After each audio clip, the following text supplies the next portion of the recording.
Où pourra-t-on voir les matchs de la Coupe du Monde sur écran géant? Vous venez de le dire, la consigne, elle est claire, pas plus d'un écran par commune. Alors, d'un écran géant par commune. Alors, pour Bruxelles-Ville, par exemple, c'est sur l'esplanade du stade Roi-Baudouin qu'un écran sera installé. Il concerne les matchs, attention, des Diables Rouges. Un peu plus à l'ouest, nous allons directement du côté de Jette, à la place du Miroir. Écran géant aussi, toujours concernant les matchs des Diables Rouges. À l'est, maintenant, place du Mont, c'est à Stockel, c'est à Saint-Pierre, écran géant. Il concerne aussi les matchs des Diables Rouges.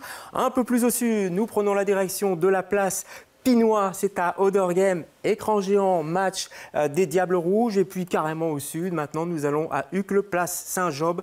Écran géant également sur cette place et il concerne les matchs des Diables Rouges. Voilà pour la plupart des écrans communaux, si je puis dire. Il y a également des organisations privées, Forêt Nationale, et c'est la fédération qui investit Forêt Nationale avec plusieurs écrans dans Forêt Nationale. Cela concerne les matchs des Diables Rouges.